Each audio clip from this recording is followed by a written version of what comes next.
മാന്യപ്രേക്ഷകർക്ക് നമസ്കാരം. സകല രാജ്യവിരുദ്ധരും ഒഴിച്ചുള്ള നമ്മുടെ രാജ്യത്തോട് കൂറുള്ള, രാജ്യത്തോട് സ്നേഹമുള്ള എല്ലാ പ്രിയപ്പെട്ടവർക്കും ഹൃദയത്തിൽ നിന്ന് സ്വാതന്ത്ര്യദിന ആശംസകൾ നേരുന്നു. നമുക്ക് വിഷയത്തിലേക്ക് കടക്കാം. വി രാജേഷ് പറയുന്നത് നിങ്ങളൊന്ന് കേട്ടു നോക്കൂ. മേയർ ആയതിനു ശേഷം കഴിഞ്ഞ കുറേ ദിവസങ്ങളായി ഇപ്പോൾ മാധ്യമങ്ങളിലൊക്കെ തന്നെ മാലിന്യം എന്നൊക്കെ പറഞ്ഞ് ഇടയ്ക്കിടയ്ക്ക് വാർത്തകൾ പ്രത്യക്ഷപ്പെടും. 2 ദിവസം കഴിയുമ്പോൾ അത് ഇല്ലാതൊക്കെ വരും.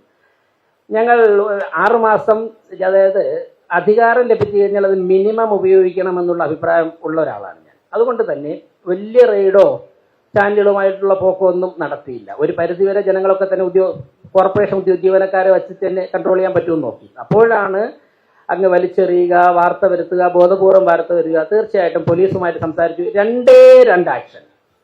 ഒരാൾ അനധികൃതമായി മാലിന്യം ശേഖരിക്കുന്ന ഒരാളിനെ കോർപ്പറേഷൻ ജീവനക്കാർ തടഞ്ഞപ്പോഴേക്കും ഓട്ടോറിക്ഷ കയറ്റി ഇറക്കാൻ വേണ്ടി ശ്രമിച്ചു. എന്നിട്ട് തമിഴ്നാട്ടിലേക്ക് രക്ഷപ്പെടുത്തു. 24 മണിക്കൂറിനകം തിരുവനന്തപുരത്തെ പോലീസ് അയാളെ തമിഴ്നാട്ടിൽ പോയി ചെന്ന് അറസ്റ്റ് ചെയ്യുവാൻ വേണ്ടിയിട്ടുള്ള ഒരു ഇടപെടൽ ഉണ്ടാക്കി. അതിനുശേഷം ഒരു ഇൻസിഡന്റിൽ കൂടി അറസ്റ്റ് ചെയ്യുകയും പിടിച്ച വാഹനങ്ങൾ ഒരു വാഹനം 25 ലക്ഷം രൂപയുടേതാണ്, ബാക്കിയൊക്കെ 5-10 ലക്ഷം രൂപ ഓട്ടോറിക്ഷയാണ്. ഒരു വാഹനവും ഏത് നേതാവ് വിളിച്ചു പറഞ്ഞാലും വിടാതെ കോർപ്പറേഷൻ മുമ്പിൽ എല്ലാവരും കാണത്തൊക്കെ പ്രദർശിപ്പിക്കുകയും കൂടി ചെയ്തപ്പോഴേക്കും ഇപ്പോൾ ആ ബുദ്ധിമുട്ടേ ഒഴിവായി കഴിഞ്ഞു. ഞാൻ സൂചിപ്പിച്ചത് പോലീസിന്റെ അതുപോലെ തന്നെ പാളയത്ത് 45 വർഷമായിട്ട് ഒരു കൂട്ടം മീൻ വിൽക്കണമെങ്കിൽ 25 രൂപയാണ് കോർപ്പറേഷൻ തരേണ്ടത്. 500 രൂപ പെർ ഡേ വാങ്ങുകയാണ്. എവിടെയാണ്? അപ്പുറത്ത് മുഖ്യമന്ത്രി ഇരിക്കുന്ന സെക്രട്ടേറിയറ്റ്, ഇപ്പുറത്ത് കോർപ്പറേഷന്റെ മേയർ ഇരിക്കുന്നതിനിടയ്ക്കുള്ള പാളയം എന്ന് പറയുന്ന കണ്ണായ സ്ഥലത്ത് കണ്ണിവേറ മാർക്കറ്റിൽ ഒരാളിന്റെ കയ്യിൽ നിന്ന് 500 രൂപ വെച്ച് 200 പേരുടെ കയ്യിൽ നിന്നും കഴിഞ്ഞ for the last 45 years collect ചെയ്യുമ്പോൾ ഒരു ദിവസം ഒരു ജോലിയും ചെയ്യാതെ 1 ലക്ഷം രൂപ ഉണ്ടാക്കുന്ന ഒരു സംവിധാനത്തെ ഒരു നിമിഷം കൊണ്ട് മാറ്റാൻ സാധിച്ചിരുന്നുവെങ്കിൽ തീർച്ചയായിട്ടും പോലീസിന്റെ വളരെ നല്ല രീതിയിലുള്ള ഇടപെടുണ്ടായി. എനിക്ക് യാതൊരു ബുദ്ധിമുട്ടുമില്ല, മടിയുമില്ല അത് പറയാൻ വേണ്ടി. നിങ്ങൾ കേട്ടില്ലേ? വി രാജേഷ് എന്ന നേതാവിന്റെ മാന്യതയാണ് നമ്മൾ ഈ കേട്ടിട്ടുള്ളത്. കേരള പോലീസ്, തിരുവനന്തപുരത്തെ പോലീസിന്റെ ഇടപെടലില് പലതും സംഭവിച്ചു എന്നാണ് വി രാജേഷ് പറയുന്നത്. അത് അദ്ദേഹത്തിന്റെ മാന്യത കൊണ്ട് അദ്ദേഹം പറയുകയാണ്. പ്രത്യേകിച്ച് പോലീസുമായി ബന്ധപ്പെട്ട ഒരു പ്രോഗ്രാമിലാണ് അദ്ദേഹം ഈ പ്രസംഗവും നടത്തുന്നത്. മലയാളികൾക്ക് വി രാജേഷിനോട് പറയാനുള്ളത്, അദ്ദേഹത്തിന്റെ മാന്യതയെ ഞങ്ങൾ അംഗീകരിക്കുന്നു. മറ്റൊരു കാര്യമുണ്ട്, സകല മലയാളികൾക്കും അറിയില്ലേ, കേരള പോലീസ് വി രാജേഷ് മേയറായിട്ട് വരുന്നതിന് മുമ്പും കേരള പോലീസ് അവിടെ തന്നെയുണ്ട്. അതേപോലെ തന്നെ UDF LDF ഭരിക്കുന്നതിന് മുമ്പ് UDF ആയിരുന്നു കേരളത്തിൽ ഭരിച്ചത്. 10 വർഷക്കാലം LDF ഭരിച്ചു. ഇപ്പൊ വീണ്ടും UDF ഭരിക്കുന്നു. പോലീസുകാർക്ക് മാറ്റമില്ല, ഉദ്യോഗസ്ഥന്മാർക്ക് മാറ്റമില്ല. മാറ്റമുള്ളത് ഒന്നിന് മാത്രമായിരുന്നു, മറ്റൊന്നിനുമല്ല.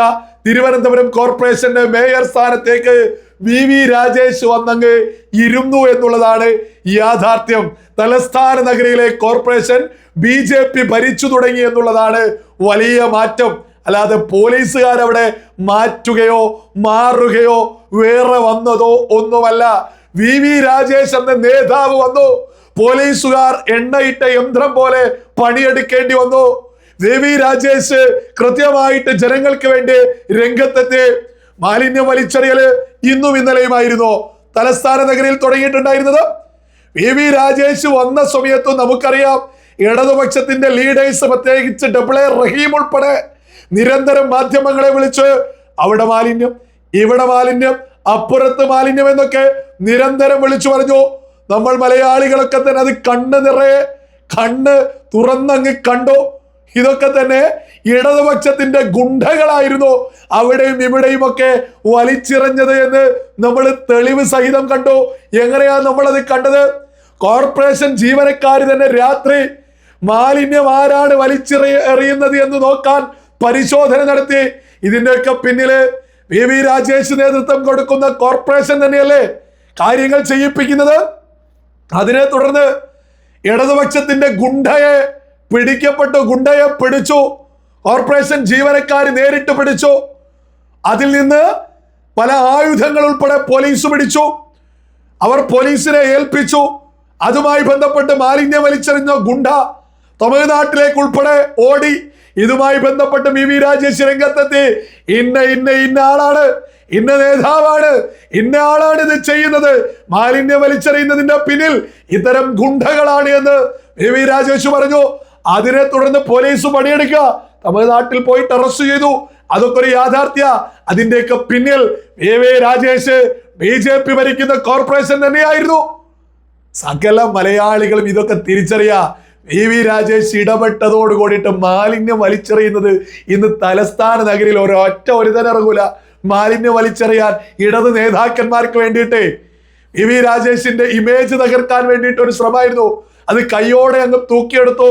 അത് പോലീസ് ചെയ്തു എന്നൊക്കെ പറഞ്ഞ് വി രാജേഷ്, അത് അദ്ദേഹത്തിന്റെ മാന്യത ജനങ്ങൾക്കറിയാം. ഇത് വി രാജേഷിന്റെ നേതാവ് എന്ന മികവ് തന്നെയാണ് എന്നുള്ളത്. മറ്റൊന്ന് പാളയം മാർക്കറ്റ്, അപ്പുറത്ത് സെക്രട്ടേറിയറ്റ്, ഇപ്പുറത്ത് അത്, അപ്പുറത്ത് ഇന്നത് എന്നൊക്കെ വി രാജേഷ് പറയുമ്പോ അതിലും വളരെ വ്യക്തമല്ലേ. ഇടതുപക്ഷം, കോർപ്പറേഷൻ ഭരിച്ചത് ഇടതുപക്ഷം, കേരളം ഭരിച്ചത് ഇടതുപക്ഷം, ഇപ്പം ഭരിക്കുന്നത് UDF. ഇവർക്കാർക്കും പാളയം മാർക്കറ്റിലേക്ക് പോയിട്ട് ആ സാധാരണക്കാരിയെ ഒന്ന് രക്ഷപ്പെടുത്താൻ സാധിച്ചിട്ടില്ല. മറിച്ച് വി രാജേഷ് നേരിട്ട് പാളയം മാർക്കറ്റിലേക്ക് അങ്ങിറങ്ങി അവിടെയുള്ള ഗുണ്ടാ പിരിവങ്ങ് നിർത്തിച്ചു. ഒരു സാധാരണക്കാരിൽ നിന്ന് ഡെയിലി 500 രൂപയെ കോർപ്പറേഷൻ സ്ഥലത്ത് നിന്ന് ഗുണ്ടകൾ പിരിവെടുക്കുക.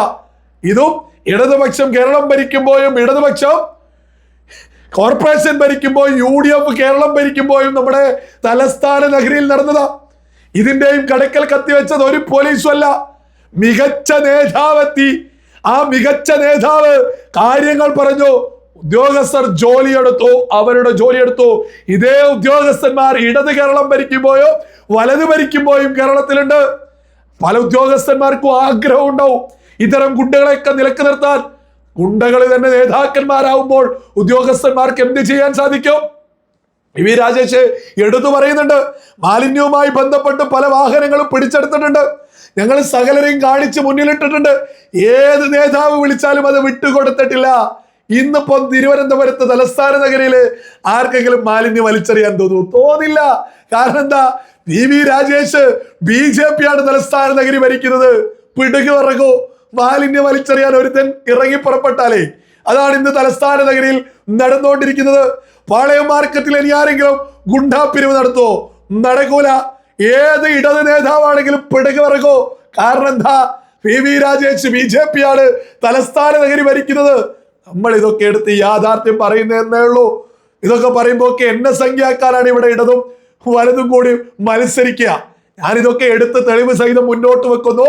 നമ്മുടെ കേരളത്തിലെ പ്രമുഖ മാധ്യമങ്ങൾ എവിടെ മാലിന്യമുണ്ട് എന്ന് തപ്പി നടക്കല്ലേ, അല്ലെങ്കിൽ എവിടെ വി രാജേഷിനെതിരെ എന്തെങ്കിലും പറയാനൊന്ന് കിട്ടിയ എന്നാണ് നമ്മുടെ കേരളത്തിലെ പ്രമുഖ മാധ്യമങ്ങൾ മത്സരിച്ചുകൊണ്ടിരിക്കുന്നത്. ഇപ്പൊ ഒന്നും കിട്ടാത്തത് കൊണ്ട് വി രാജേഷിന്റെ പിറകെയില്ല.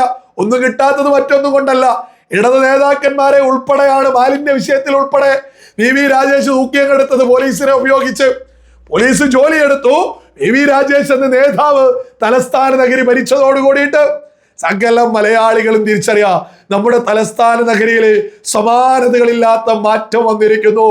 മതഭേദമന്യേ, വർണ്ണഭേദമന്യേ, രാഷ്ട്രീയ ഭേദമന്യേ തലസ്ഥാന നഗരിയില് സകല സാധാരണക്കാർക്ക് വേണ്ടി വി രാജേഷിന്റെ നേതൃത്വത്തിലുള്ള ഭരണസമിതി സകല സൗകര്യങ്ങളും ചെയ്ത് മുന്നോട്ട് പോകുന്നു. ഇത്തരം നേതാക്കന്മാരെയാണ് കേരളത്തിൽ ഉടനീളം കോർപ്പറേഷൻ ഭരിക്കാനും പഞ്ചായത്ത് ഉൾപ്പെടെ ഭരിക്കാനും കേരള ജനതയ്ക്ക് ആവശ്യം എന്നുള്ളതാണ് വലിയ യാഥാർത്ഥ്യം. ജനങ്ങൾക്ക് വേണ്ടി ഭരിക്കുന്നത് കൊണ്ട് വി രാജേഷിന് ഹൃദയത്തിൽ നിന്ന് അഭിനന്ദനങ്ങൾ നേരുന്നു.